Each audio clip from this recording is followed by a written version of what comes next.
Are you ready for the best damn sports radio show on the planet? Man Hour Nation, rise up.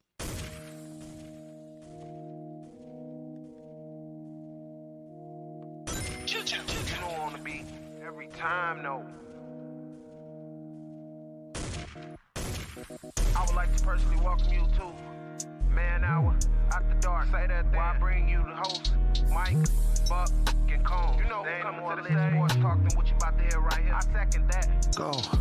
You know that it's us when we talking about sports. Giving you facts on the field to the core. Tune in, we need the support. 1 hour too short, then listen some more. On all your stations, not dropping no music. Stripes like Adidas, but Nike just do it. Down 4 in the 4th, we go for the win. Michael 2 seconds, we taking it in. Buck, Mike, and Combs, you know what's going on. Man, now we're After Dark, no LA, we the big spark. No 4th and inches won't cut you short. Got the best talking, it's all sports. Buzzing more than buzzer beaters. We coming live all through your speakers, go.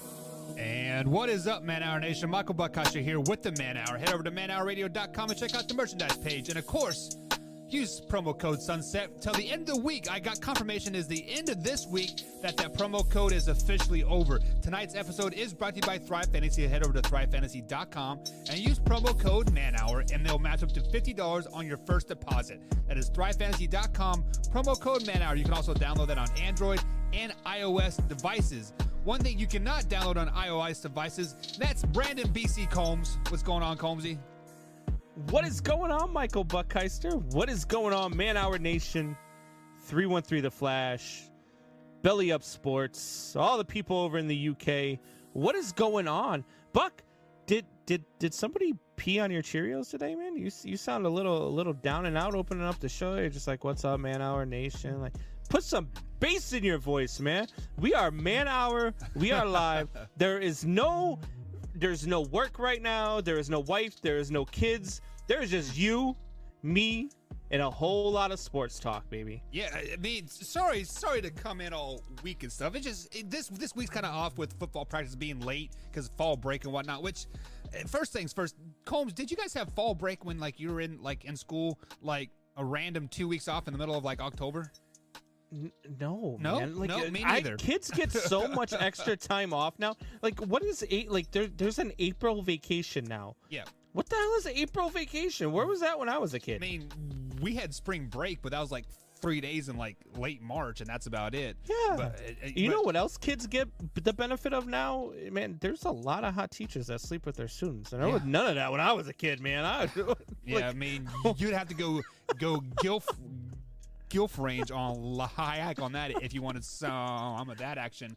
But speaking of gilfs, Tom Brady and Mac Jones went at it last night, and it came down to a final field goal, which the Patriots ultimately missed, and Tom Brady escaped Foxborough with a win. So one thing that many people want to take this game, it is Tom Brady versus Mac Jones. Mac Jones versus Tom Brady, right?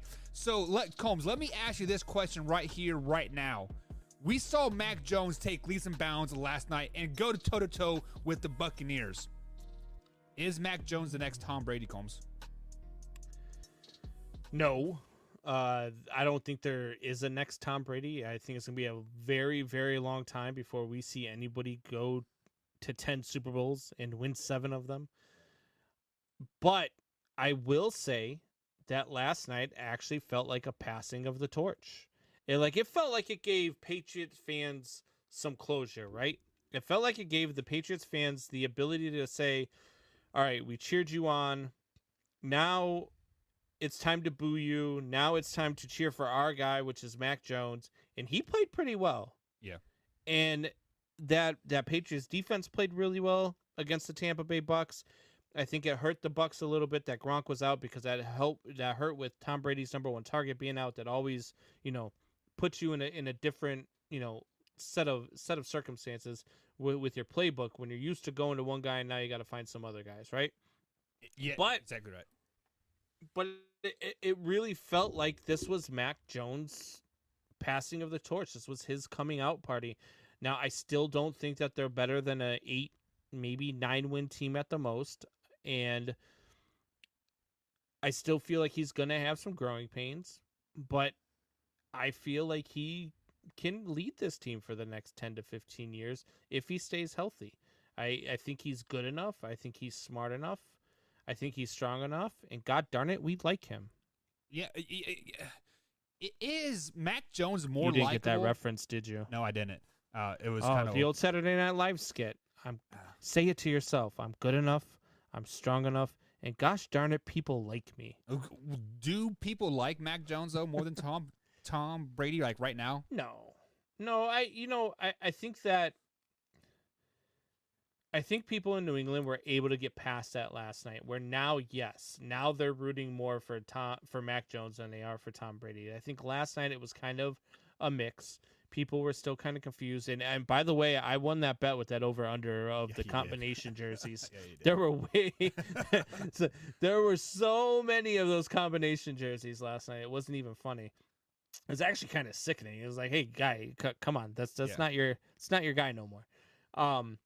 But I think this allowed Patriots fans the closure they needed, like breaking up with, leaving, a spouse or breaking up with a girlfriend or boyfriend, where you just need that closure to finally say, all right, you know what? I'm over it. It's time for me to give somebody else a chance. And that's where they're at. I think that's where Patriots fans are at. I think it was good for them. I think it was good for them. I think it was good for Tom Brady. And then Tom Brady threw it right back at him, with that old X talk where it's like, maybe there might be a chance later on where we could get back together. And the Patriots fans are like, nah, we're good. Yeah, like as soon as Tom Brady said that, well, first things first, the post-game handshake between Bill Belichick and Tom Brady, was that like the second most awkward thing you've ever seen in your life? No, I mean, a lot of Bill Belichick's handshakes are like that. He's quick, he's short. But I don't know if you heard, but there was a 20-minute meeting between him and Tom Brady after the game, where Bill Belichick went to the Buccaneers locker room, met with Tom Brady for about 20 minutes by himself with no cameras, no, you know what I mean? So they had their talk, and, Tom and Bill both said they're not going to talk about what was discussed, but, it's... That is what it is. I mean, but Bill Belichick probably went to him and said, all right, hey, look, you won a Super Bowl without me. You came into my house. You beat me again. So, I guess you really are the GOAT. That was AKA, hey, I got a coaching spot for you when you want to come and train I don't Mac think Jones. Brady will go that way. I really don't. Do you think Brady would be a better coach or a better commentator? I think that once Brady's done with football, I think he's done with football. You think he's going to golf and... He's gonna go spend time with his kids and with Giselle and his supermodel wife, and he's gonna finally enjoy the fruits of that life and just go away. And he'll be a lot like Joe Montana. You after Joe Montana retired, you really haven't heard much from Joe Montana. From time to time, you'll see a commercial here or there, but it's very rare that you hear from Joe Montana. Yeah, so before I ask you the next question here, let's go ahead and welcome a lot of people into the chat here. We have some members popping up. We have Nana. She's a 9-9 member here at youtube.com/manhour. She says, hey guys. And then she asks how Michelle's kids is doing, because if you guys remember from last night, Michelle's daughter broke her thumb, and she has a follow-up on Wednesday. So huge shout out to those guys for becoming a part of the family, and you guys always take care of each other. And then Javier comes in and says, thank God basketball is back because Miami Dolphins suck again. Let's go Miami Heat. That's there has not been one time ever in my life where I've said thank God basketball is back. At least not the NBA. I don't mind basketball at other levels. It's once it gets to the NBA, I just don't care anymore. I'm more like right now, right? I've got the Blackhawks and Detroit Red Wings on in the background right now because I thank God hockey's coming back because the Cubs are done. Yeah. Even though I'll still be watching Major League Baseball playoffs every single night. Yeah. I'm happy hockey's back too. So speaking of Major League Baseball, guys, we will be breaking down the bracket here in hour number 2 of Man Hour. And of course, we're going to talk about how trashy Lamar Jackson is moving forward as well. But going back into the main topic of the night here, Combs, we saw a blueprint kind of being laid out last night by the New England Patriots of how to beat the Buccaneers. Did we see a blueprint get made last night of how to beat the Bucs? And is there a team out there that can follow that Patriots blueprint and beat the Bucs? No, and here's why.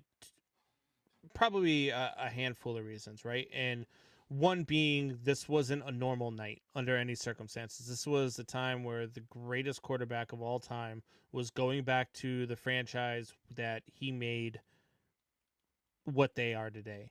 And he was also missing his favorite target. And it was pouring rain most of the night. Yeah. You know, so there were a lot of things that factored into what happened last night. The when it boiled down to it, the Bucks actually, when you watch that game from end to end, the Bucks actually owned that game. They were never to me in doubt of losing that game. So I personally don't think that there was a blueprint for anything. I think if anything, the blueprint was that Mac Jones is a viable quarterback in this league. Mac Jones can do enough to help the New England Patriots win some ball games, and as he grows in this league, he can be a superstar in this league. Yeah, so you are exactly right about the Mac Jones thing. The only thing that upset me a little bit about Mac Jones was he could not put away the game last night. Well, it was a final drive with like 3rd and 5 or 3rd and 6, and the ball got batted down at the line of scrimmage to force him into that 56-yard field goal. But that just comes with experience and Let's learning just face the game. it, though. If he would have finished off that drive, if he would have scored a touchdown, there probably would have been about 30 seconds left, and Tom Brady would have found a way to win it anyway. Right? I would have loved to seen that. Would have that been the ultimate send off? Yeah, I definitely think that is the ultimate send off for Tom Brady. But I think Bill Belichick did lay out the blueprint of how to beat the Buccaneers, and that is to force them into one-dimensional. Understand that they're going to beat you in the passing game, so let them beat you in the passing game, but then take away the running game, keep the 7 guys in the box, because it was going into the fourth quarter. I think they had 1 yard rushing on the night. I believe it was. Yes, Leonard Fournette had a touchdown, or no, it wasn't Leonard Fournette. It was Jones. But they did have a rushing touchdown, but they only had 1 yard going into the fourth quarter, and you could tell that Tom Brady just felt not really comfortable all night. I don't know if it was the nerves or what it was, but I think the blueprint has been laid out, and a team that can execute that game plan, and we will be talking about them here momentarily, and that is the Dallas Cowboys. I think the Dallas Cowboys can follow that game plan and beat the Buccaneers 9 times out of 10. But Combs, with all that being said, in a roundabout way, we saw the Patriots play a complete game. they fell just short. 6 inches to the right, and this will be a different conversation. I know you said that you still have the Patriots going 8-9 this season, but could they be a dark horse in the AFC? I don't want to say no, because Bill Belichick is still their head coach, and they still got a really good quarterback in Mac Jones, and they've got some weapons, and that defense is very good. So I don't want to say that they can't be. I just wouldn't expect them to be. It wouldn't shock me, though, if they back into a wild card spot, the 7th seed or 6th seed. Would not shock me. I don't see it happening. I think, Bill Belichick is going to, I can't remember. They had a losing record last year, so maybe that was the last time he had, or were they 8-8 last year? I believe they were 8-8. I don't have the facts in front of me, but I think they were 8-8. Yeah. So I would say that, to me, let's see here. I actually just pulled it up. The Green Bay the New England Patriots last year were 7-9, so they had a losing season last year. But I just don't see. I never count Bill Belichick out, and I know that he doesn't have Tom Brady anymore. I know that it's not the same team, but I think he always finds a way to win. So if he finds a way to win, it wouldn't surprise me. The fact that he was 7-9 last year with that team shocked me. Yeah. I didn't think that team was capable of winning 4 games the way it was constituted, and with all the people that they lost off of their defense. So it wouldn't shock me if they make the playoffs. I'm not going to say that they're my dark horse. There's other teams that I would pick that are a little bit better than them to be a dark horse. Yeah, and you can say a little bit better that you want, but if you just look at the East alone, I mean, obviously the Bills are running away with the division right now, flexing on people, winning 40-0, 50-0, 80-0. Like I don't care. The Bills are flexing on people right now, but they have yet to play the Patriots, and for some reason I think the Patriots kind of had that mental edge over them. And we are going to see a really good game between the Patriots and the Bills, just like how Javier said. The Miami Dolphins suck, and then the Jets, they got their first win in like 5 years. So it would not surprise me if the Patriots do back their way into the playoffs.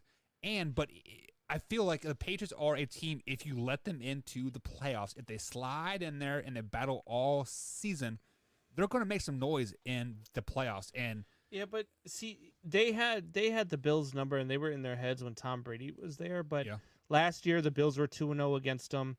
This year, I mean, the Bills have scored 118 points in the last 3 games. So they're clicking on all cylinders right now. So I think, they waltz into New England. I don't even know when they play them. It looks like they don't play them till like week 10 or 12. In the last week of the season, right? Yeah, and then the last week of the season. Or no, week 16 they'll play him. Okay. But I don't think that they have their number, but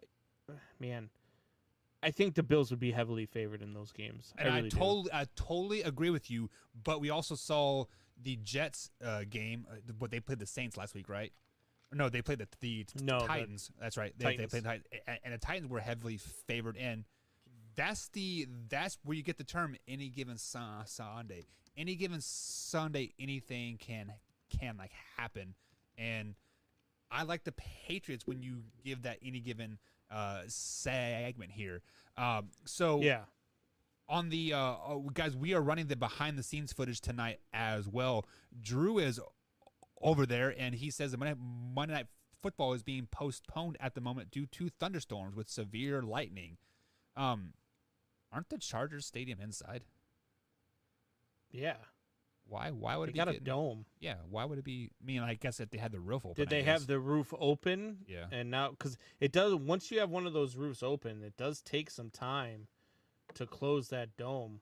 Well, I think if I'm not mistaken, it says, I just turned it on. It says game currently in lightning delay. So I think if I'm not mistaken, if you have a retractable dome, you have to say 3 or 4 hours before the game if it's going to be inside or like outside, and maybe these storms just kind of just popped up out of like out of the blue. Yeah. And I actually see the wind blowing. But then he says the roof is closed, so I'm very confused. Why would you be postponing? Are they like the I know the Cowboys have that hole in the dome so that God can watch the Cowboys play. Yeah. I wonder if they've got a hole in the dome here too. I don't know.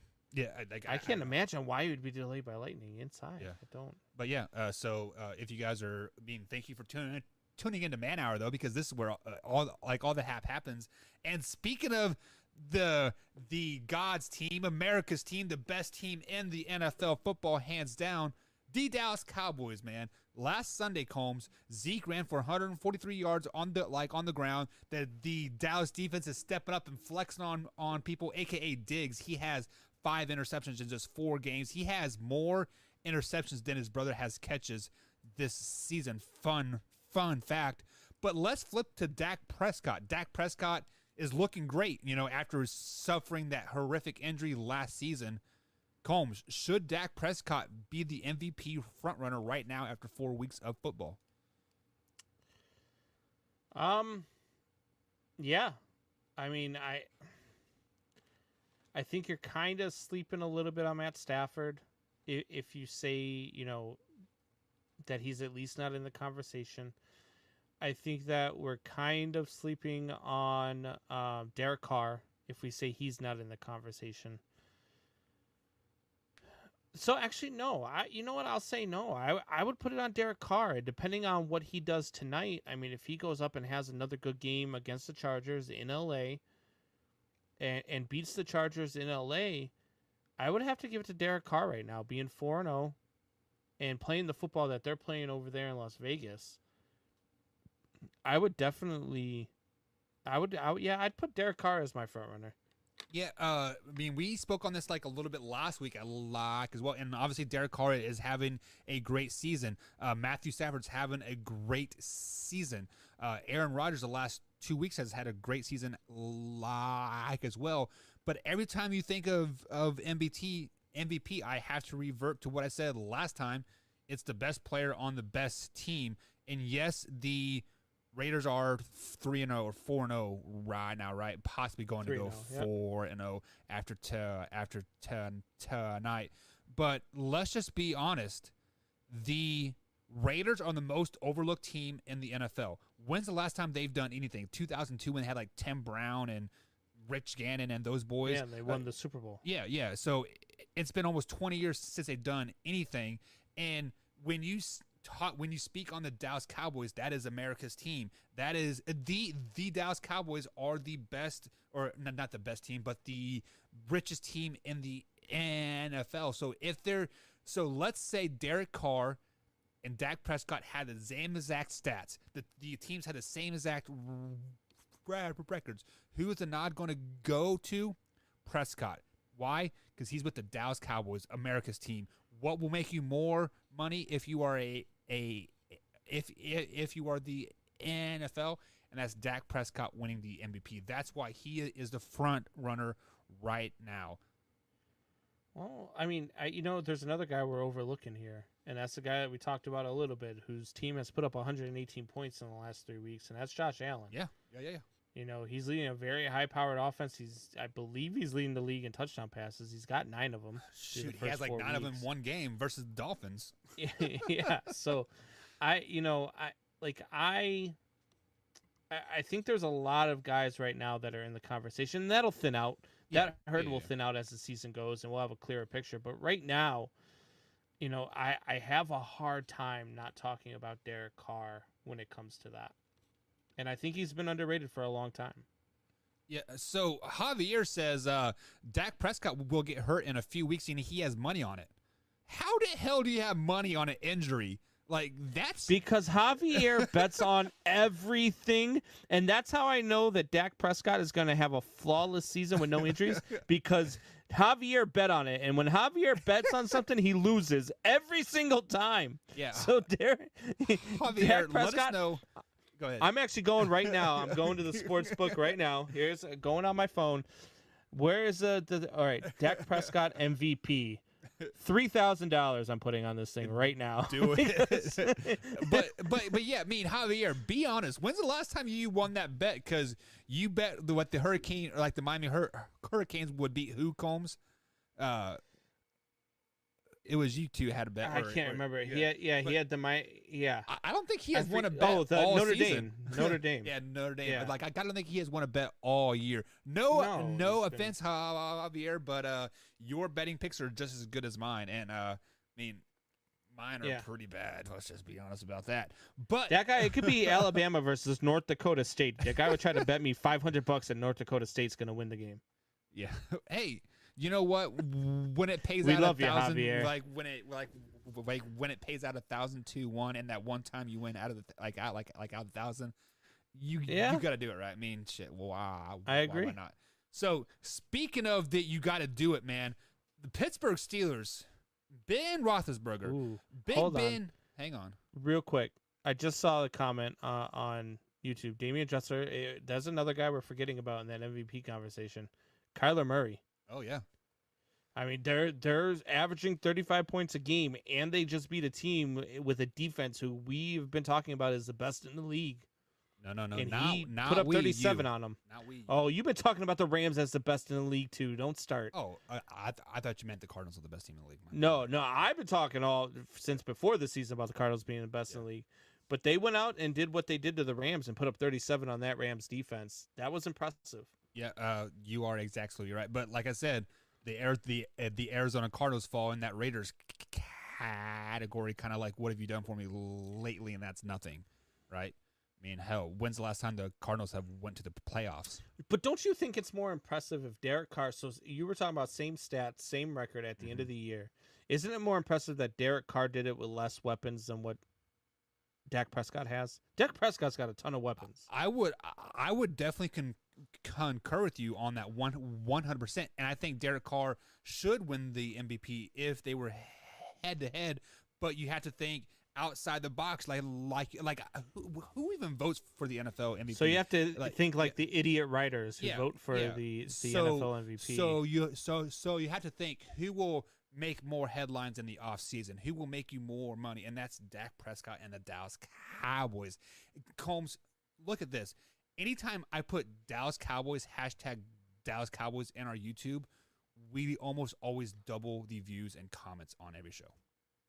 Yeah, they've got a huge following. Yeah. I mean, there's a reason why they call them America's team. But they've got a huge following. They're like the New York Yankees. They travel really well, and they've always got fans everywhere. Yeah. And if you're a Yankees fan, you're a Cowboys fan. So I mean, they go hand to hand, right? Yeah, and I mean they make up championship T-shirts all the time, and when they don't win, they send them over to Uganda and stuff like that. So there's a bunch of Ugandans who are Cowboys fans because they've gotten a bunch of free T-shirts over the last 30 years. True. And so they travel well.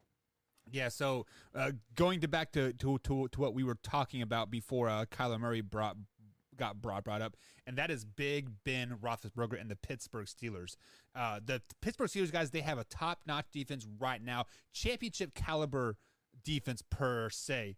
Ben Roethlisberger is a shell of what he used to be. He probably should have retired 2 years ago. Let's just be flat out honest, and he's hanging on, I think, a little too long. Combs, should the Pittsburgh Steelers and Mike Tomlin bench Ben Roethlisberger?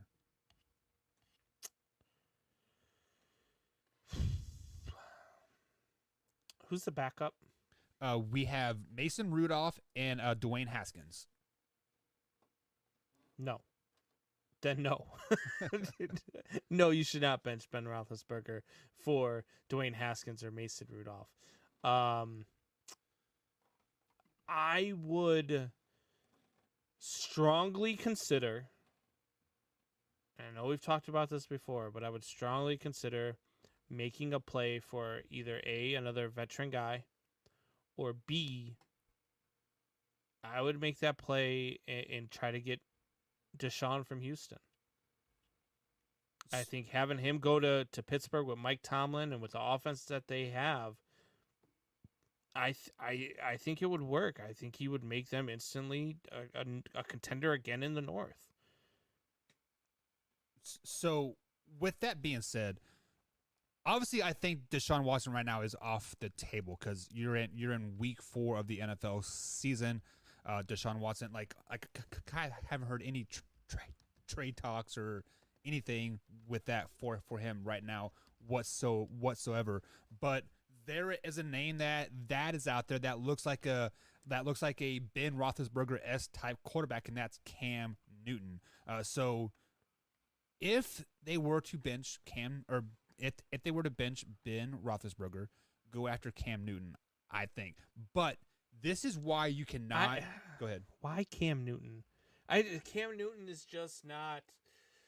And he showed it last year in New England. He's just not that guy anymore. He's not. Hang on. We said he was that guy for the first four weeks of the season, and then he got COVID and was out for 2 weeks, and then he came back and was like, we don't even know. We didn't even recognize him whatsoever. So, right? Yeah, I don't know. He had a couple of good seasons, but he's just not that guy anymore. Yeah, I don't know. Isn't it a coincidence though? Off topic real quick, because I just looked up and saw they were showing the lightning flashes over in LA. They actually do have open end of the stadium. So that at the one end it's actually opened. But isn't it kind of coincidental that, it's the Chargers and their thing is a lightning bolt, and all over the stadium it says bolt up, and now we're on delay because of lightning. Yeah. Sorry, off topic. Yeah. It is what it is. But flashing back to the Pittsburgh Steelers here, can Mike Tomlin bench Ben Roethlisberger right now? And the answer to that question is absolutely no. You cannot bench Ben Roethlisberger right now, because if you do that, Guys, we're going into week 5 of the NFL season. If you bench your starting quarterback, what Ben Roethlisberger been there for like 16, 17 years, like however long it has been. When you bench your veteran for Mason Rudolph, you basically say, "Hey, we are giving up on this season, and we're throwing in the towel." And there is still time to turn around this season for the Pittsburgh Steelers. We saw it last year. You know, they were winning some games. They went 11-0, and they were ugly ass wins. And Big Ben came off that elbow operation. I was like a Tommy John surgery, and you know, he was a shell of himself like then, but even a shell of himself now. He has a better running game behind him. The receivers are more improved on on the year. So you definitely cannot bench Big Ben right now for Dwayne Haskins or Mason Rudolph. Now the question is, after this season, is the quarterback on the roster right now, Combs, or are they going to have to draft somebody? They're going to have to draft somebody. The quarterback of the future is not on the roster. Dwayne Haskins is, I mean, he's even the third string, right? Like, he's not even the backup. So he came in because they signed him and they thought maybe he would be someone, but he couldn't even beat out Mason Rudolph. And Mason Rudolph still has a caved-in face from Myles Garrett. Yeah. So I wouldn't plan on either one of those guys bringing you forward. And I would think that moving forward, you're going to have to draft somebody to be there, or you're going to have to find somebody in free agency, like maybe Deshaun Watson will be available at some point, and you could trade for him, or how about Alex Smith? You got to find something. No. I think Alex Smith is done in the NFL. Okay. Yeah, I mean, I agree with you as well, guys. We do see your comments in here popping up on YouTube.com/manhour. But we are up against the first break, and after the break, guys, we got Combs' eye test coming up. So, Combs, before we head to break, tell the people what the eye test is all about.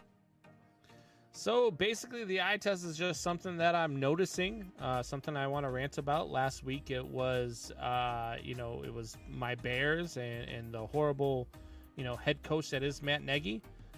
This week, it is about another head coach, but it is not Matt Nagy. All right, guys. So Combs' eye test is coming up after the break, and then after that, we do have Shot Talk. So save your questions for us at youtube.com/manhour here, and we will open up the chat line, and we'll answer as many questions as we can during Shop Talk. Guys, we'll be right back here on the Man Hour.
And welcome back to the Man Hour, guys. Michael Buckheisel and Brandon Combs. Now you can find us on Twitter at manhour_buck and, of course, manhour_combs on Twitter machine, as I said, because Twitter doesn't go down, unlike Facebook all afternoon today. If you guys are unaware of that, Facebook, Messenger, Instagram, WhatsApp, app was all down for about 8 hours or so, and you guys thought the world ended.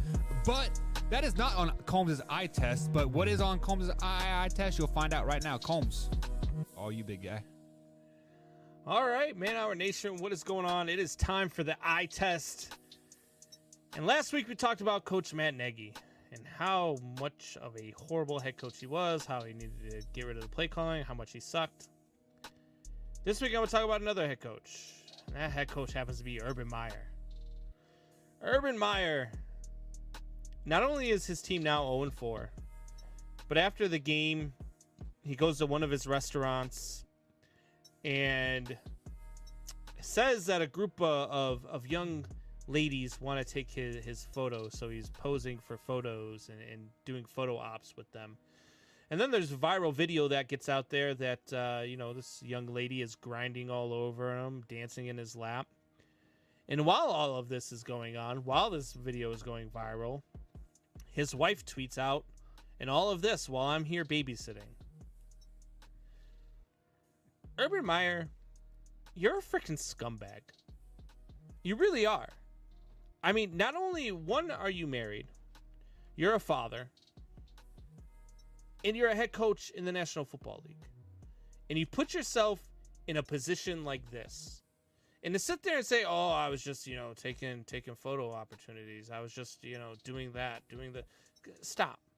Don't sit there and tell me you apologize to your family and you apologize to your team and you apologize to this person and that person. Oh, and this was all just stupid. You know what? We've heard it all before. We've heard it all before from athletes and famous people, celebrities, everything. Okay? And 9 times out of 10, when stuff like this is on video, it usually is what it seems to be. And this type of stuff, look, I get that some people get falsely accused, but this isn't a false accusation. This is something you were actually doing.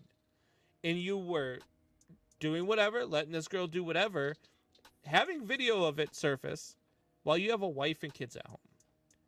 You're a scumbag. It's just plain and simple. There's no other way to put it than you're a scumbag. And you don't care what gets out there. You don't care how your wife and children see you doing whatever it is that you're doing. But you want to say, "Oh, it's stupid, and I apologize to my team and I apologize to my family." Well, how about you just don't cheat on your wife? How about you just don't put yourself in that position to get caught with that video because you're doing stupid stuff? You do not belong in the NFL. You've shown over 4 games you do not belong as a head coach in the NFL. You barely belonged as a head coach in college. You got caught for stupid stuff in college, and every time you got caught for stupid stuff in college, you moved universities. You've been a scumbag your entire coaching career. You're still a scumbag now. We have no use for you. Urban Meyer, get the hell out of here. Yeah, Combs. Now, we always joke around, here on the Man Hour. I always try to make light of the situations and, all that stuff. Javier and me have the same comical personalities, and he says that Urban Meyer is the man. And during your little rant there, I said Urban Meyer was married.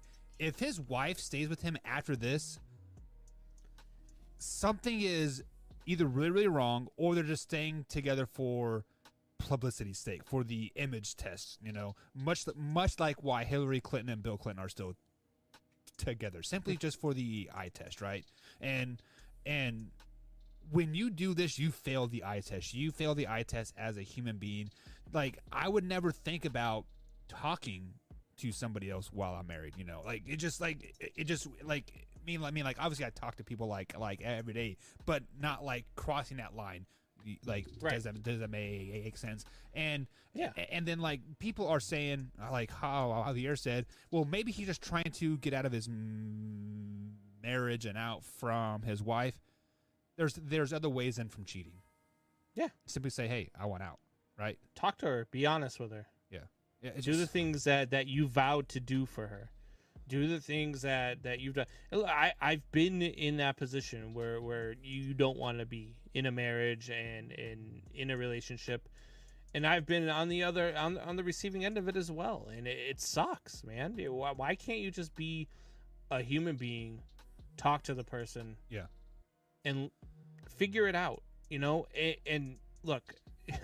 I'm not saying people don't make mistakes. I've made my fair share of them over the 40 years of existence I've been, but you seem to do it a lot. Urban Meyer does it a lot. yeah, And that's the difference between making mistakes and being a scumbag.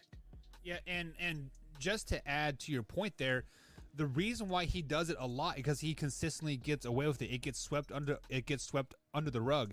Just like Damien said, money can save a marriage, and he's had a lot of money for many years since he's been at Utah, and that is kind of what has gotten him through all this. Like I think, and Combs, you said he is sorry for his wife, sorry to his team or to his players, and like the like organization and like all that stuff.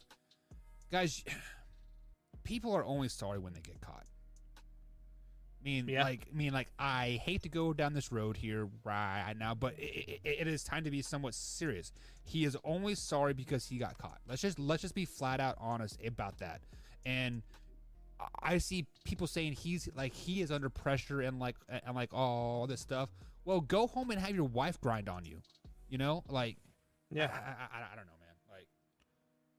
It gets me worked up when like people cheat. It pisses me off on it. Like honestly, it's just stupid. There's it's just not fair to the other person.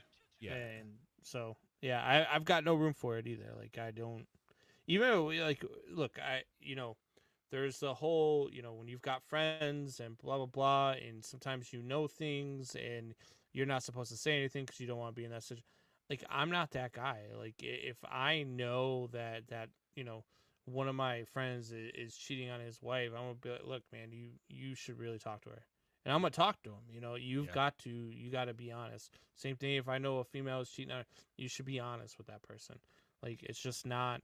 I don't know. Doesn't make sense to me. Yeah, and not to make light of any situation here, but it is hard enough pleasing one spouse, like let's just be honest. It is hard enough, pleasing one spouse. Why try to do 2 or 3 or 4 or like 5? I mean, hell, like I walk in the house 9 times out of 10, and I'm already in the doghouse because I smiled walking the door or whatever. Right? Between work, basketball, and this show here, like. I work about 90 hours a week, so I really don't have time for a second one. So like it just like there's no need for it. It's just I don't know. Javier says he is human, and then Damon says I like to play devil's advocate, but this segment was 100% legit. Yeah, I mean this is what Javier sounds like like he subscribes to that ludicrous minded thinking. We got different hoes in different area codes. Yeah, I mean, so I guess since he was not at home, it's like it's okay. I guess I don't know, but like happy wife, happy life. That's exactly right. But Javier, you say he is human. What part of the human element says like, hey, you know what? My wife and kids are like at home. Maybe I need to go home. Yeah. Yep. I don't know. I mean, me as a coach, I like to go to the bar and de-stress after the game, but I'm not on Tinder taking pictures asking this girl to grind on me. That's the thing. Like last week we had a tough week at work. Me and the boss went to the bar after headed to a job site and talking with a customer. We went to the bar. There were women in the bar, but we didn't stop and take pictures and start dancing. Like we went there. We had a couple drinks and then we went home to our wives. Like it's just there's no. In our defense, we aren't famous either. I guess. All right. That's true. I mean, what was the movie? Any given Sunday when the girl from Saved by the Bell walks up and it's 1,000 for the night. I'm pretty sure even if I was famous though, I still wouldn't. You know? I totally agree with you 100%. But guys, we're up against our next break. On the other side of the break, we're going to have some shop talk here, guys. So save us some questions here if you guys want to ask anything. YouTube.com/manhour. And then we got some more sports headlines coming up as well. We're going to talk some Lamar Jackson. We have to talk the man from Louisville himself. And then Major League Baseball playoffs. We're going to break it down, and Combs is going to give you guys his World Series picks. So bet on them, mark them down, get on pick'emwars.com and pick Combs' picks for you, and they will get you some money earned. And then we got the bottom line with Kevo coming up as well. So, guys, we got a lot more to cover here on Man Hour. So, Shop Talk's coming up. We'll be right back, guys, after this.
Check the mic and make sure it sound right, boys.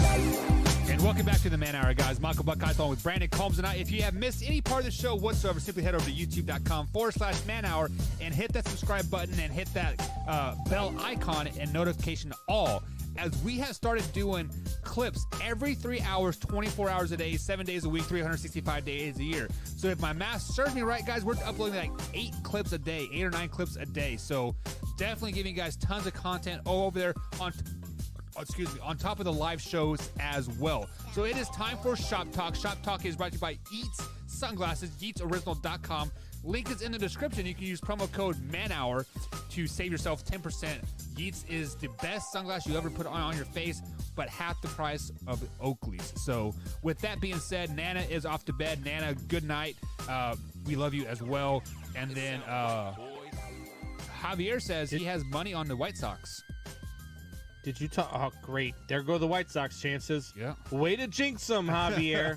Why don't you put money on the Yankees or the Astros? Right.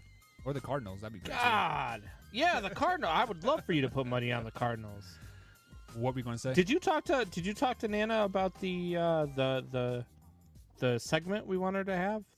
We have not talked making about waffles with Nana. We have not talked about it yet, so I will talk to her tomorrow about that, because Facebook was down all day, so I couldn't talk to her. Isn't that crazy? People were freaking out. Yeah, well, people go to Twitter to ask if Facebook's down, which is kind of funny to me. But yeah, Yeah, But- I saw Facebook's Twitter post that they were down. Yeah, but I do have Nana's cell phone number, so I guess I could have just texted her too. But that's my fault. Yeah. But yeah, we'll That's old definitely- school, though. I yeah, mean, you don't want to be uncool. Yeah, I mean, me and Nana are so cool, aren't we? No, I mean, Nana's cool. Buck is not so much. So Combs, we got a lot of positive feedback from your segment there, and many people agree with you on that. Besides Javier, but I think he was just trying to poke fun and light of the situation. So, I mean, way to nail that right on the head. But what is your biggest surprise of the NFL season so far? Man, that's a tough one. I think I would say my biggest surprise would probably be the Raiders. Yeah. Being 3-0 and having a chance to go 4-0. I didn't think the Raiders were going to be that good. I believe I only had them at 4 or 5 wins this year. I have to double check that, but Yeah, I think they had to make 6 or 7. I'm pretty sure, but yeah, Yeah. I didn't have them being very good at all, but they look really, really good. yeah, they do look really good. Matthew Stafford looks really really good. The Rams look great despite losing to the Cardinals. One thing that has surprised me so far this NFL season is obviously the Kansas City Chiefs getting off to the slow start that they That have. didn't surprise me at all. On the offensive side of the ball, the right tackle and the right corner just playing horrible right now. Number 21, his name always slips in mind, but that's how bad he is because I don't even know his name. But a team that has kind of shocked me a little bit are the Miami Dolphins. To be honest, Javier's Miami Dolphins. Many people expected them to take that step forward. Tua was going to be the guy, and Yeah, but he got they're hurt. not. You can Tua get got hurt hurt, all you though. want, but he was still only completing like 50% of his passes during Yeah. that time. I've never been a big believer in Tua. I actually thought your big surprise would have been the Cardinals because you were down on the Cardinals, and I mean, I they've still been had them dominant. going like 10-7 though. I mean, yeah, like Yeah, it's I mean, a really good I mean, division. like how down are you on a team? They're still 10-7, right? yeah, that's true. The Dolphins. So I'm not a big believer in Tua. I was never a big believer in Tua. Even when they took him last year with the 5th overall pick, I said, God, they drafted him way too high. And I think that's another big shock is how poorly Tua played, but also how poorly, not really a surprise to me again, but how poorly they're playing over there in Jacksonville because they really thought Trevor Lawrence was going to be like some god that got sent from the heavens to play football from the way everybody was talking. Wayne G. And he's looked horrible. Yeah. I mean, me and you both said he was going to be a bust, and I mean, obviously, it is too early to tell on that, but all tales are pointing to that side. But one thing I also want to bring up is the New York Football Jets. Why can they not develop talent over there? I mean, like, they got a brand new coaching staff and everything, but they just cannot develop talent. Like, Zach Wilson looked better in college than he does now. I mean, like, yes. Well, go ahead. he's still young, and they had a good week. He had a good week. They beat the Titans. They played well. I mean, they could have easily collapsed in overtime, and they didn't. Yeah. And they found a way to win that game. So I think it's just going to take some time. I mean, there's still the New York Jets. Robert Saleh went in there. Granted, yes, he's got Zach Wilson, but they don't have any weapons other than that. There's no weapons in New York right now for the Jets. And so it is going to take some time. I think that, there's going to be some growing pains, obviously, with Zach Wilson that are going to get highlighted by the fact that they have no weapons. They still have no offensive line. And I think that stuff's going to get highlighted because Zach Wilson is the franchise quarterback. And if they're not winning, who do you put it on? You usually put it on the quarterback. Right. So I just give it a couple of years. It's not going to happen this year.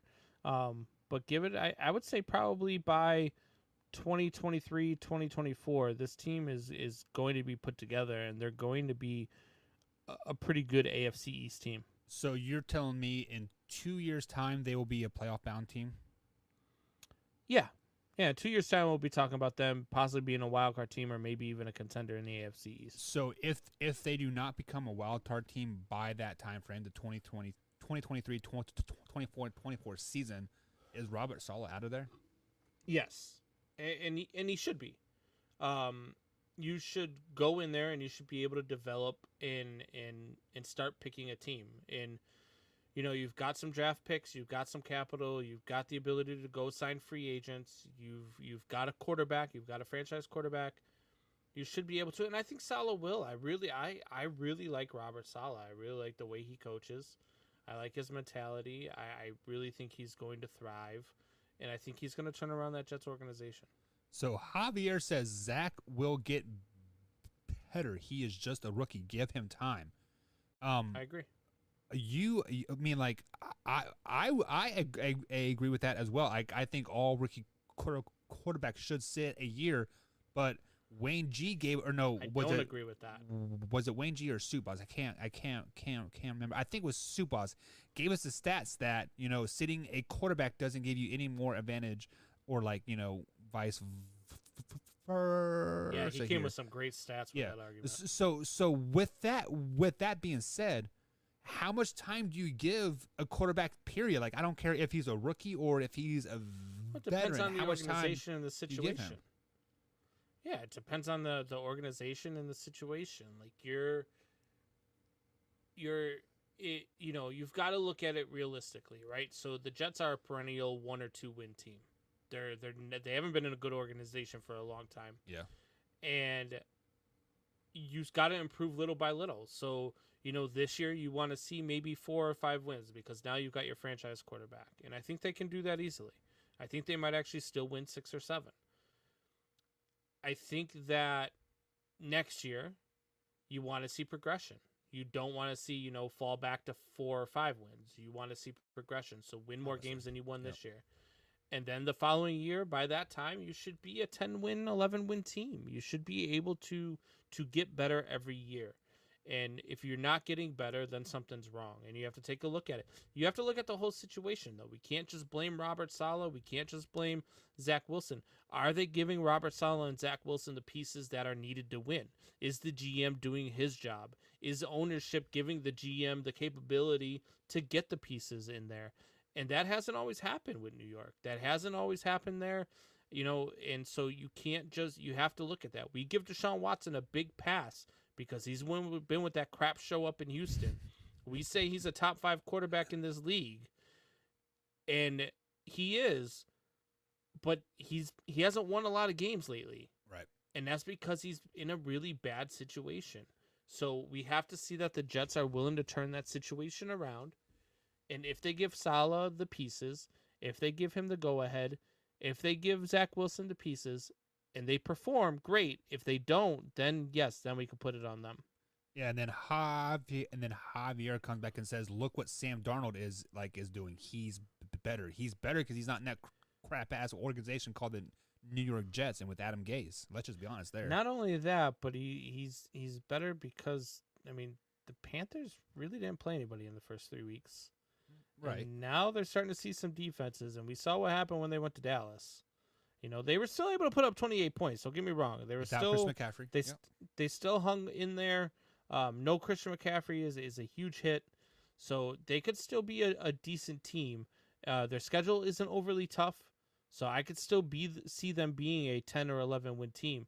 I liked God. The hell's his name? The quarterback. What the hell? Sam Darnold. I like Sam Darnold when he was in New York. I just thought he was in a really bad situation, like we just talked about. They never gave him the pieces. The coaching staff was horrible. The GM was horrible. Ownership has been terrible. So he was in a really bad situation. I liked him. I thought it was a great move by the Carolina Panthers to pick him up. And I like the situation that they're in. All right, guys. So that's going to be it for Shop Talk tonight. Like I said, we do Shop Talk every night at 8:45 East Coast time for about 10 to 15 minutes. So if you guys ever have any questions, life advice, because you guys want to ask us for life advice and like how I do my hair, because, my baldness is really starting to come back in with the Rogaines kicking in and kicking some ass. But I usually just cut it short and put a hat on. Yeah, I just do that now. So guys, we are up against the last break for tonight, and on the other side of the break, we're going to talk some Major League Baseball playoffs. Combs is going to tell you who is going to win the World Series and to put a bet on it. So that's right. Combs is pick this team because they're going to win, because I'm always right. No, but not. And trust really. me, once you hear my predictions, you're gonna be like, "Wow, he's actually being honest. He's not being a hater or a homer." All right, guys. So we are going to take the next break, and Major League Baseball coming next. Tell me why you haven't hit the like button yet. Tell me why you haven't subscribed yet. Tell me why you aren't commenting in the comments. All we want you to do is become a part of Man Hour Nation. Hit that like button, please. Thank you. Adios.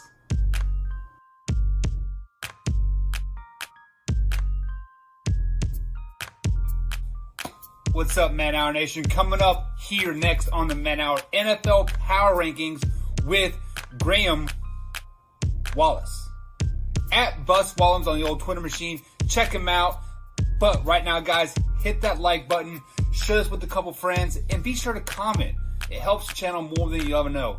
We appreciate everything you guys do for us here in the comments at youtube.com/manhour. Man Hour Nation, rise up.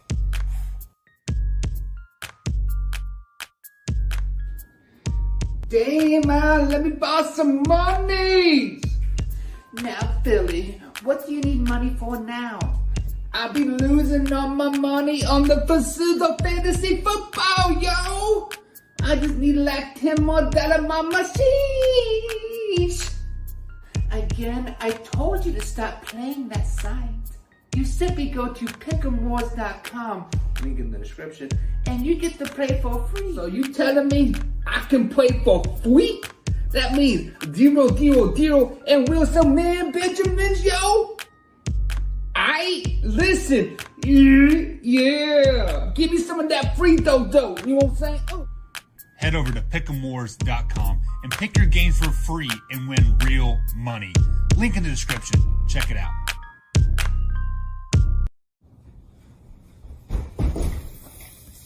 Hey, glad you're there. New merch. Check it out. manhourradio.com. Hey, look, a hot dog.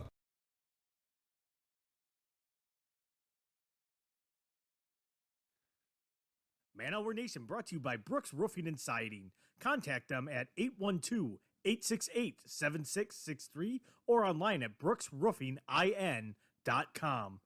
Brooks Roofing and Siding, protection you need when nature strikes.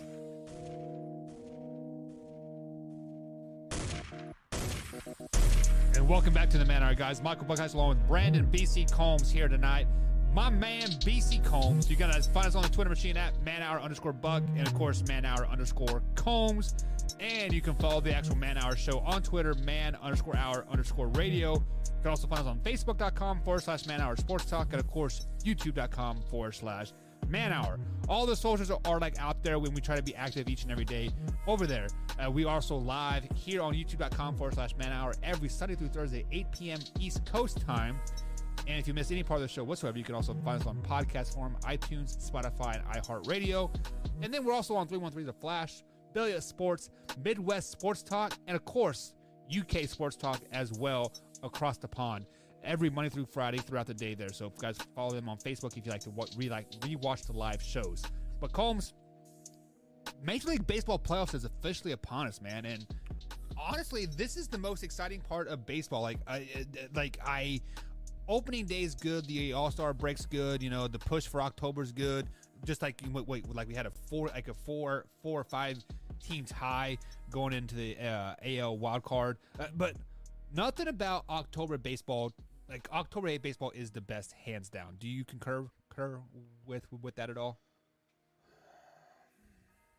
Yeah, I love playoff baseball. I love baseball in general.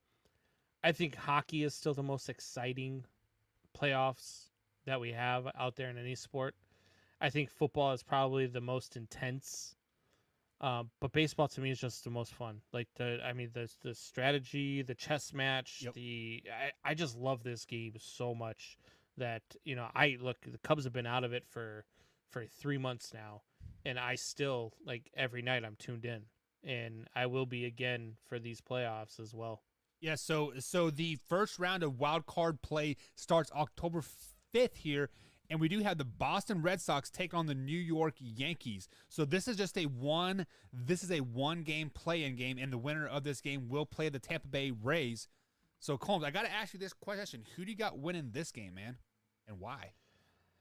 I am going to go with the Boston Red Sox. I think that Nathan Eovaldi is going to pitch a heck of a game. I think that the Yankees are prone to strike out a ton.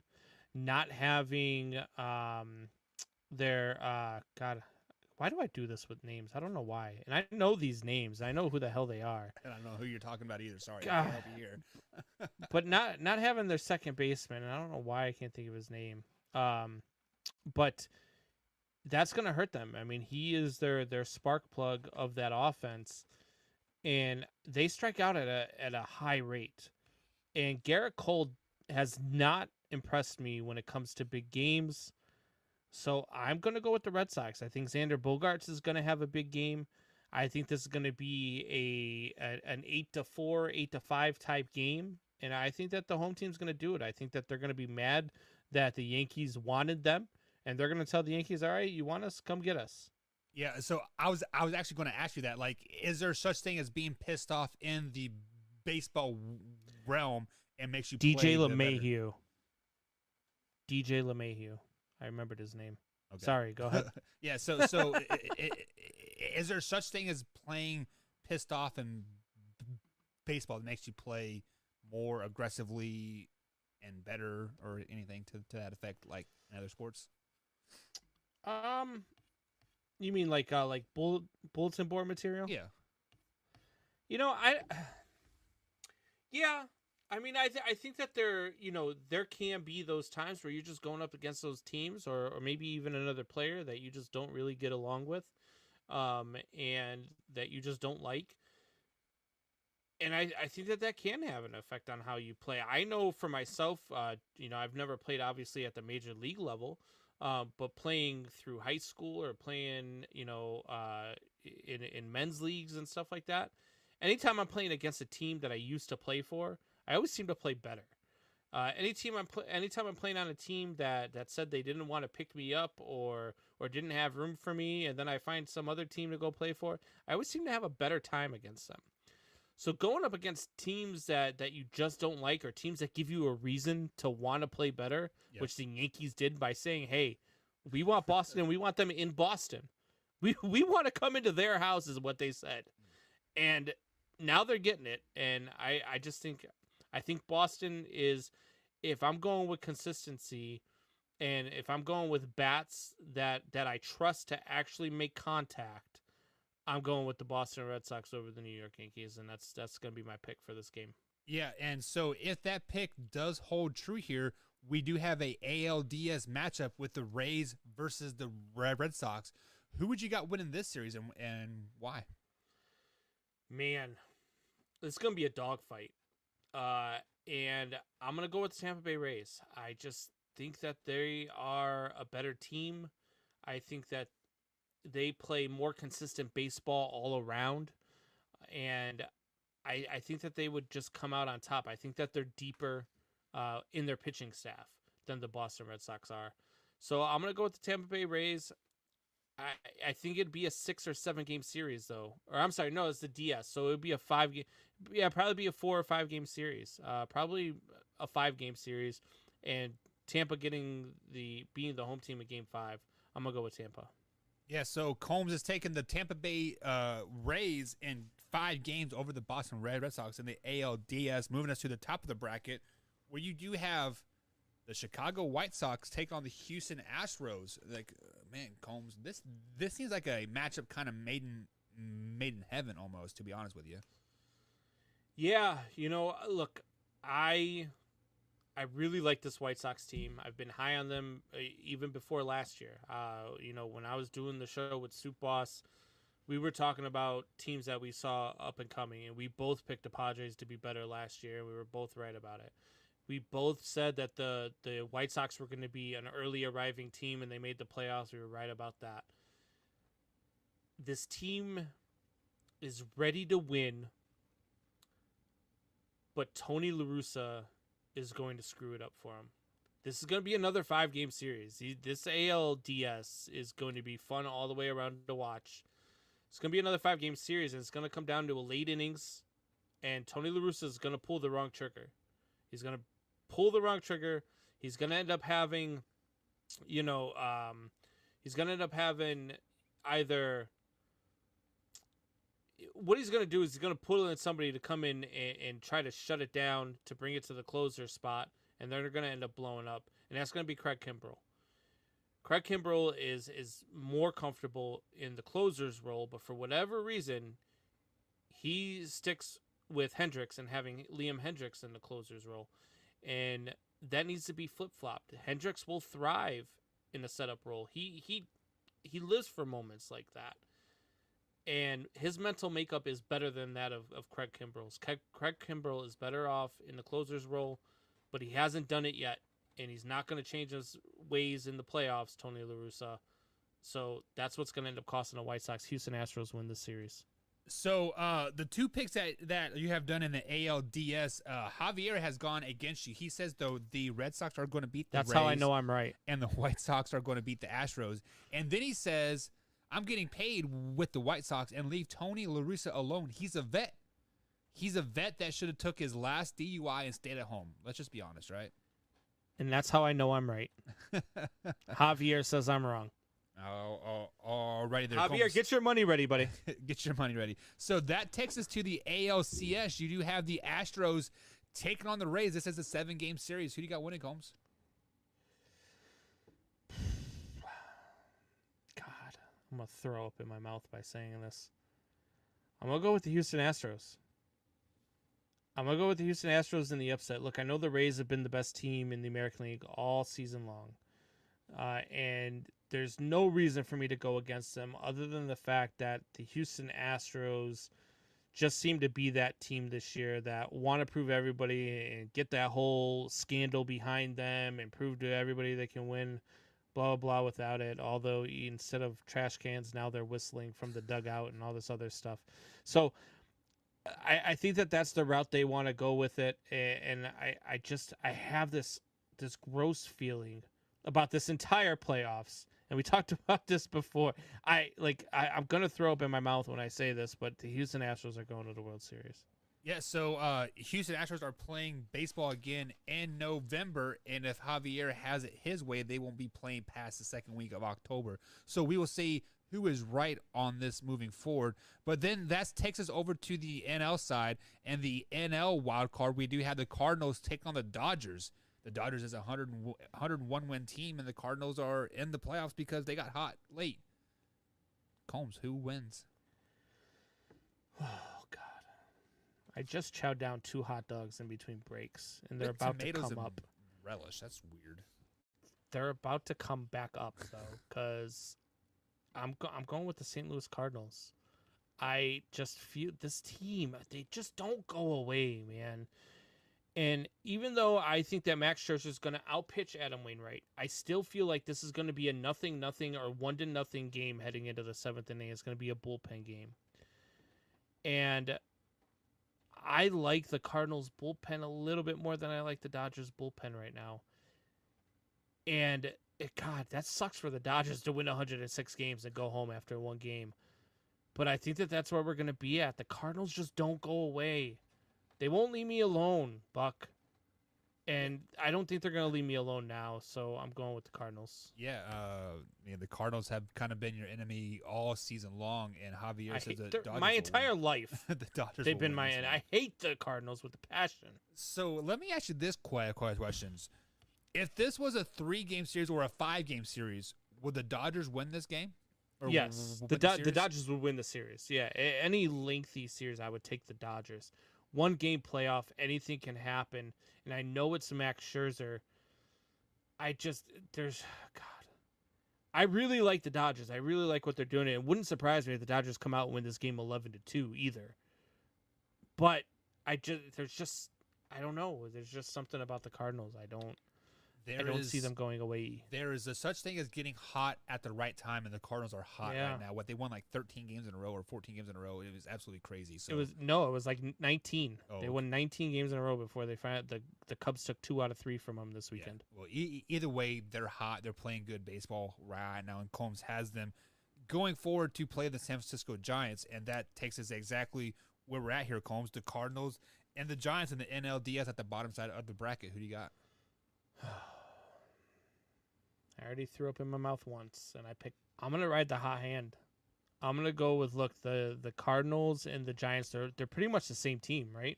They're a team that is scrappy, a team that nobody saw being good this year, but ended up making the playoffs. And I'm going against the grain here, and I know that, and I hate them. I hate them so much. But I think the Cardinals are going to dispatch both of the 106 and 107 win teams and make it to the NLCS. Wow, what kind of series are we looking at? Are we looking at a sweep or 7-game series? Well, it's Or a the 5-game DS, series, so it would be. I think the Cardinals do it, and I think the Cardinals do it in 4. The Giants just. I don't know. There's just something about them. I think that the Cardinals are just that team of destiny right now in St. Louis, and I don't think that it's going to fade at this time. I just don't. Yeah, and this is an odd year, so the Giants don't make the World Series in odd seasons, right? True. So That's a good point. So your pick is probably spot on here. So let's go to the top side of the bracket here, and another team that kind of is your nemesis all season, and that's the Milwaukee Brewers, and they take on the Atlanta Braves in the NLDS. Who do you got? Yeah, I watched the Brewers closely this weekend because I was keeping an eye on the Dodgers and that Giants divisional race, and the Brewers were in LA playing the Dodgers, and that pitching staff with Devin Williams not being in the 8th inning anymore did not look as good. They didn't. They had a couple of leads, and they ended up blowing the leads to the Dodgers. And that's going to be the same case here. The Atlanta Braves are just they're good, and they can hit, and they're young, and they're scrappy. So I'm going with the Atlanta Braves here. And how many games? I'm gonna go with the Braves in. I'm gonna call a sweep here. Braves in 3. Wow. That would be a surprise to Torrey. Well, Torrey's kind of been down on his Brewers all year. But at the same time, he did nail the 87 wins, I think he said, or 90 wins. I can't remember what he said. But And the last time the Brewers were in the playoffs was 2019, and that's when the Nationals won the World Series. People forget the Brewers had them down in the 8th inning. They were up by 2 runs, and a base hit to right field off of Juan Soto. And as the right fielder came in, the ball scooted under his glove and went past him, and 2 runs scored. They tied it, ended up winning it in the 9th, and went on to win the World Series. That's just what the Brewers do. They find a way to lose it in October. All right, and so they're going to lose it to the Atlanta Braves, and Mike at work would definitely be very, very excited about that. And Javier comes out and says, Combs, playoff is a different animal. Wow, I should bet you. I mean, the playoffs might be a different animal, but your betting skills are not, so I am down to take your money if you really want. And then Javier says Atlanta always loses in the playoffs. Nothing will change. Wow. Atlanta always loses in the playoffs. They beat the Reds last year, right? They sweat the Reds, I think. I don't know. Yeah, they did, and then I just don't understand how. I mean, they've been a perennial juggernaut since 1991. That's also the same with the Cowboys, right? But people don't ever have faith in them. That's true. But I don't know. So moving on here, we have the NLCS as Combs is predicting here. He has the Atlanta Braves taking on the St. Louis Cardinals. This is a 7-game series, and the Braves would have home field advantage. Yeah, they would have home field advantage. This is a tough one, man. The Cardinals, I feel, have better pitching than the Atlanta Braves. and pitching plays in October. But if I pick the St. Louis Cardinals, that means I got the St. Louis Cardinals and the Houston Astros in the World Series. And that would probably be the first time I never watch a World Series game in my life. Lies. Yeah, you're right. I'd watch it hoping the stadium would implode. I can't do it, man. I'm going with the Braves. Braves in 7. Braves in 7. So, I mean, we kind of prepped pre-show, and I had your Cardinals going in there. So, what made I you gotta change it. What made you flip that script? I didn't want to throw up on live camera. So what you're saying is your homerness is kind of kicking in a little bit. No, I couldn't bring myself to do it. And the more I think about it, Game 7 for the Braves would be at home. They'd be throwing Max Fried in Game 7. Yeah. All the hype in Atlanta. Atlanta is loud. Atlanta's a tough place to win, especially in the Game 7. So, and I figured it'd be a Game 7 series either way, but I'm gonna go with the Atlanta Braves. Yeah, think about how loud it would be if they could do the chop still, right? Yeah, well they can. I thought they just choose not to. I thought they banded that. They banded it. I don't think so. I mean, they'd still do it at Florida State games. They still do it at all sorts of different places. Javier says Atlanta is not going to win. Okay. So, Combs, you have the Braves and the Astros in the World Series. I'm not for sure who has home field advantage here. I believe it would be the Astros, if I'm not mistaken. But who do you got winning? Who had the more wins? I think it would be the Astros. Yeah. I believe.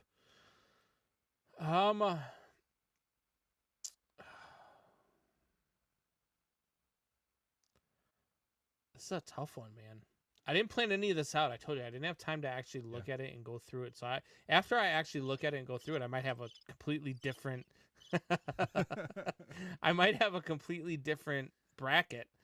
Well, I can tell you that the Cubs won't win this game. It's true. I am gonna go with the Atlanta Braves in 6.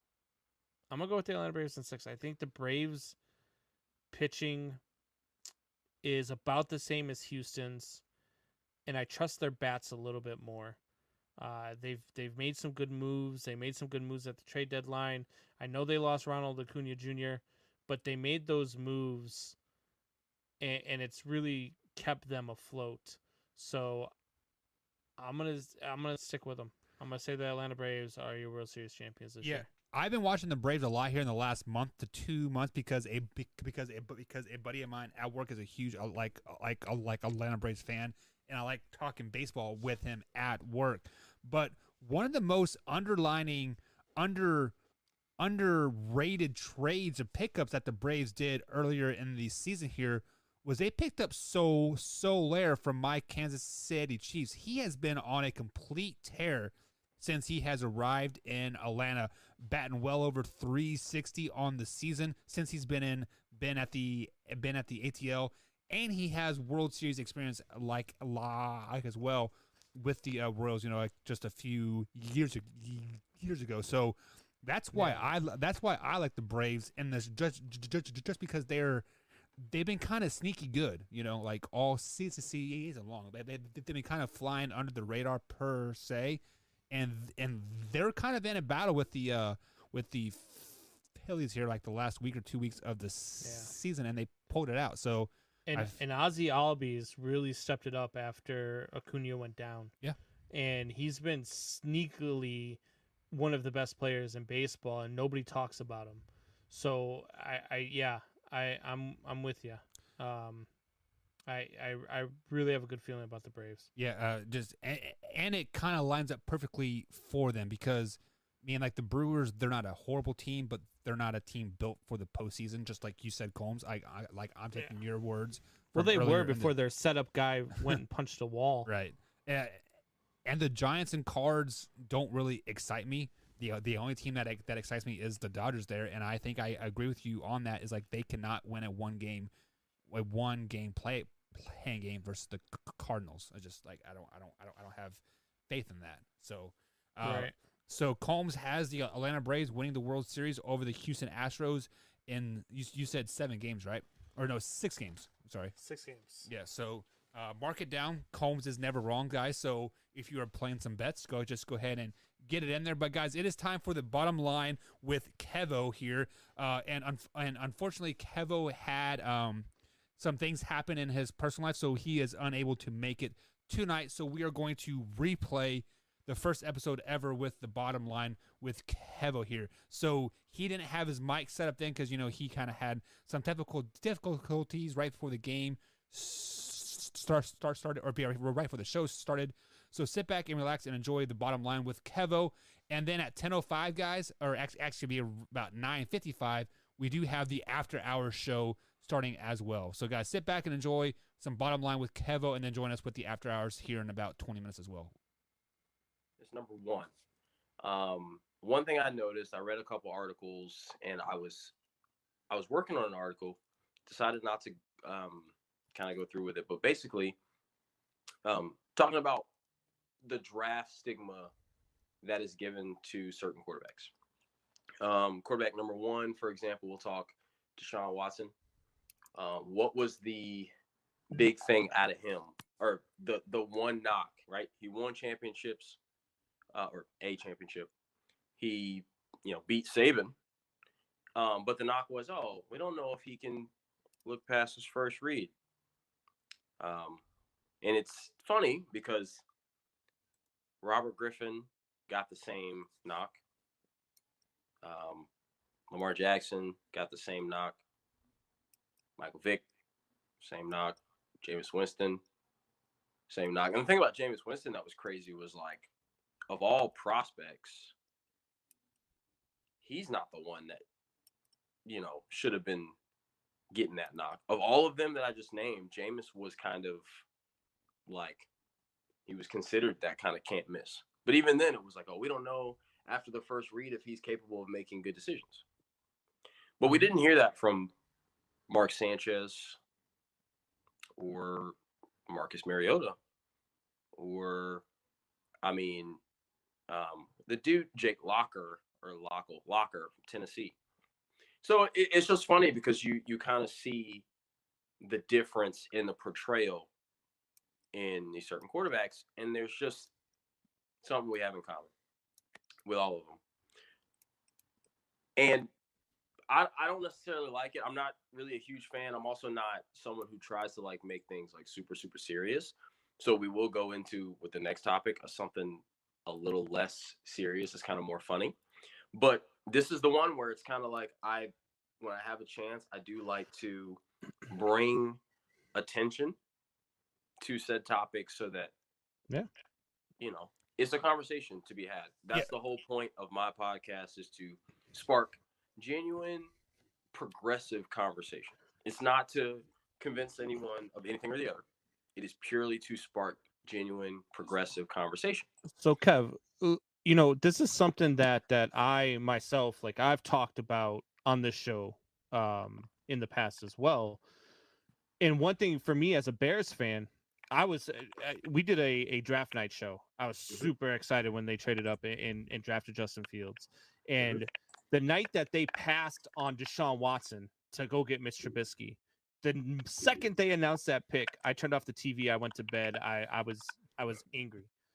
And the first thing that I had said when we talked about it that draft night was, I said, the Bears are never going to be a successful organization until they come to the realization that they can actually draft a black quarterback, because that is one of the things that they have never really done. And the fact that they went out and got Justin Fields was great.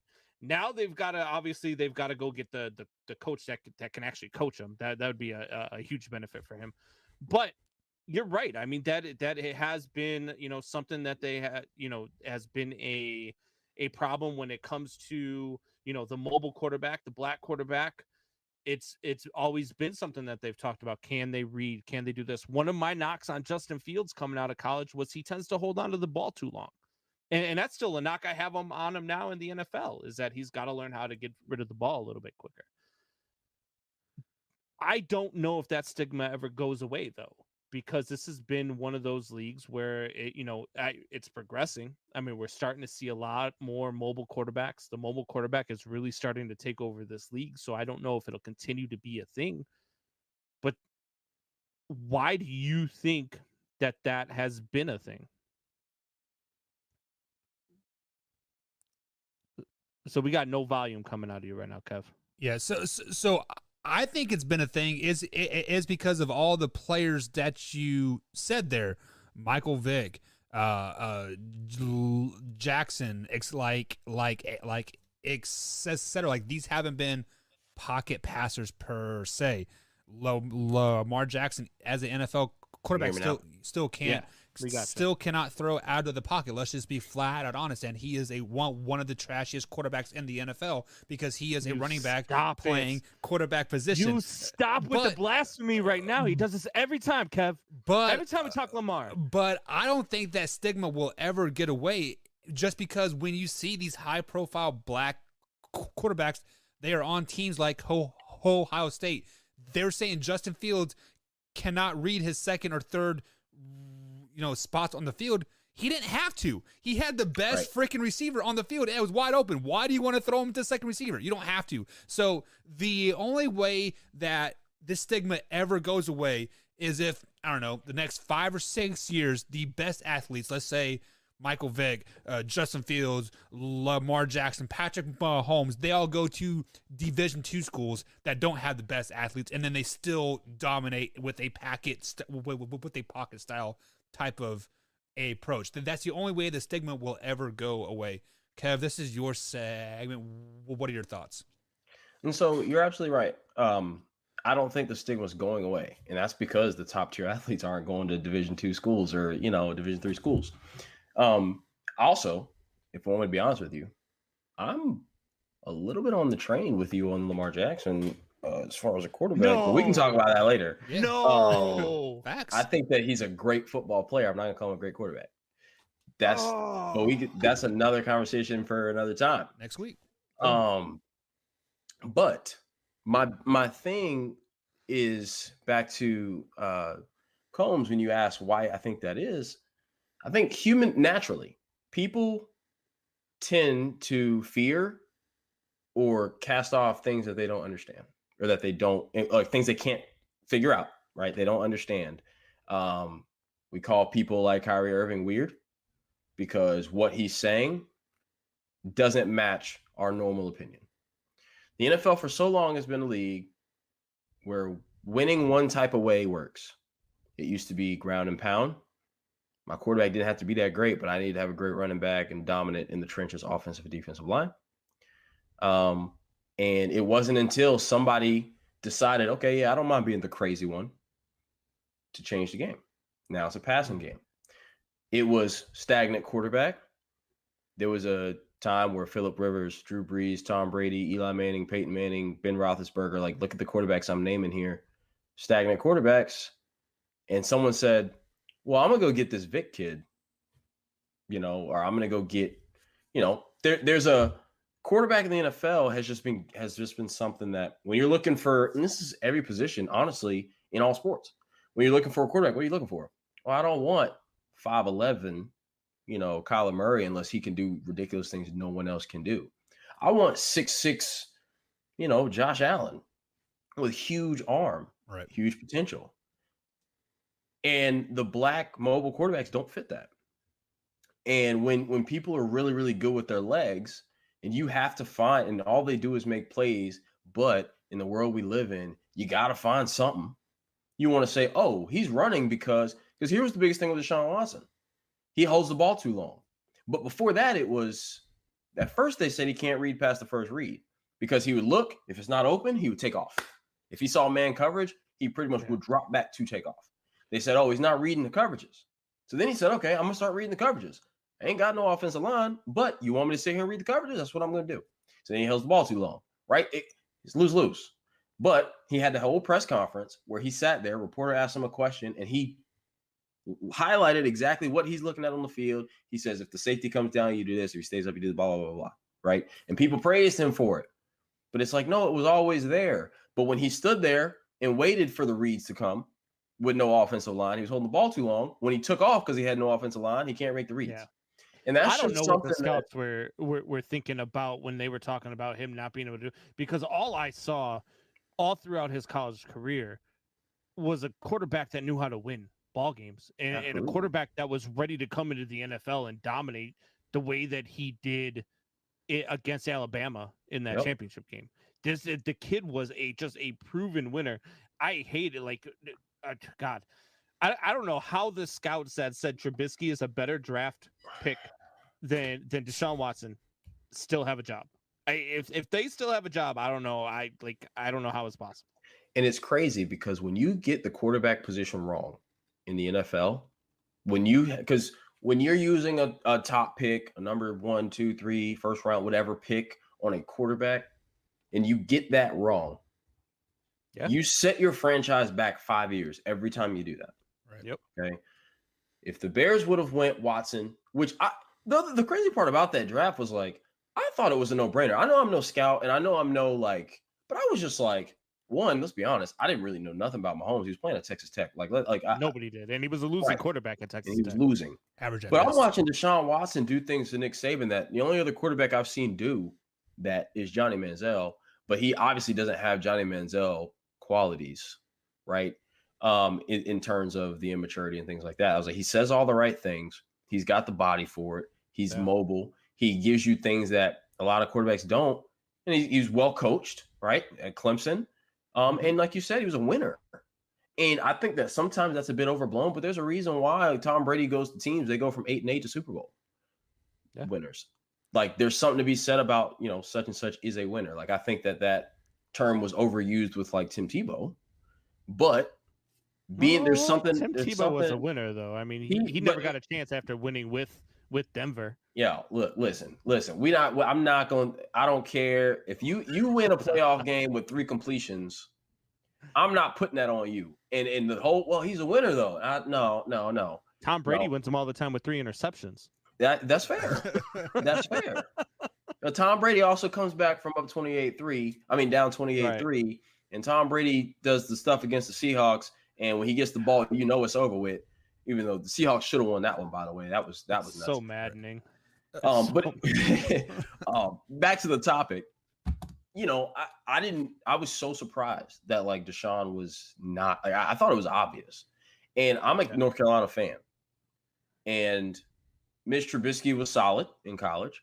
He was better than Bryn Renner, who was the quarterback before him, and he was better than Marquise Williams, the quarterback after him, but he only had 1 year of college, and we didn't really know what he was.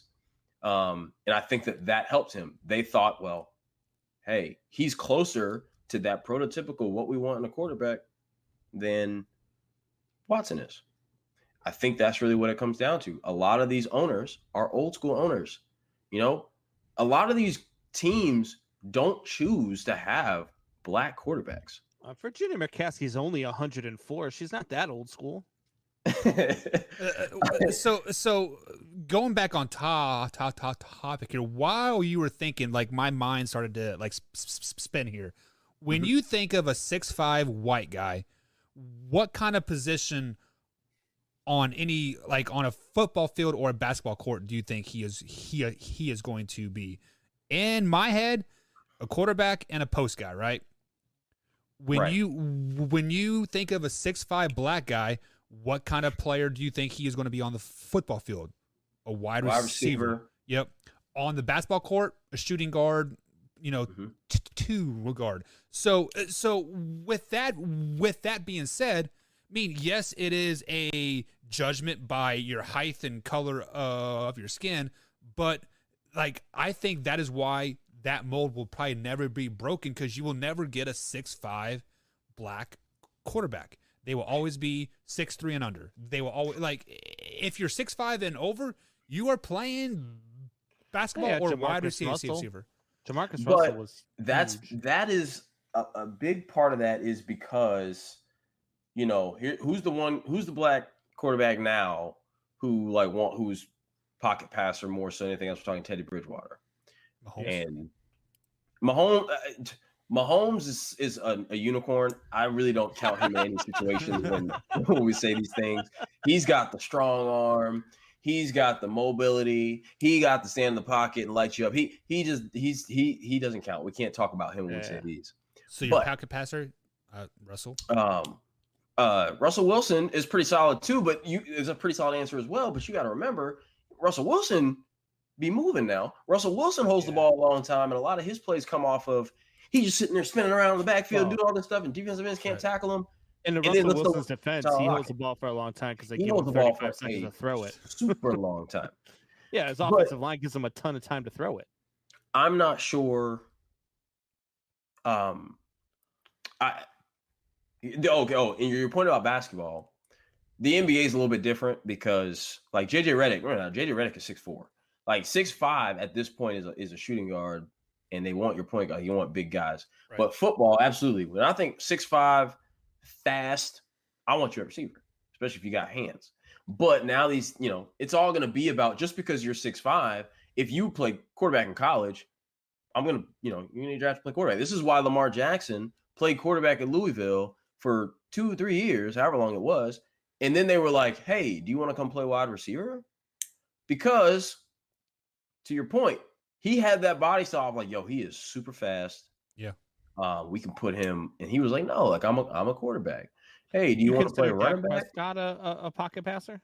Yes, and that's a great kind of counter to what I was saying, because I'm a Cowboys fan, Dak Prescott, but even coming out of Mississippi State, he wasn't a pocket passer. He was kind of like that read option power football, very similar to Cam at Auburn, not quite nearly as good. So for all listening, listen. I'm not saying that Dak in college was Cam in college, but that was him. He didn't really develop that. Let me sit here and read the reads until he came into a Jason Garrett offense that was all about timing and rhythm and things like that. Right. So to bring our conversation full circle, I agree. I don't think that stigma is going to go away. I don't know what has to happen, but a lot of the owners are old school, played old school football, have old school philosophies, and they're the ones who, when you run a business, you bring people in your business, you hire those who can help carry out your vision. So I'm not bringing a coach who just completely thinks the game different than me. I'm going to bring somebody who I at least, I like where his head is at. His head is near where my head is at. We got some things in common. We can make this work. That's kind of where we're at. Yeah. So it's number one.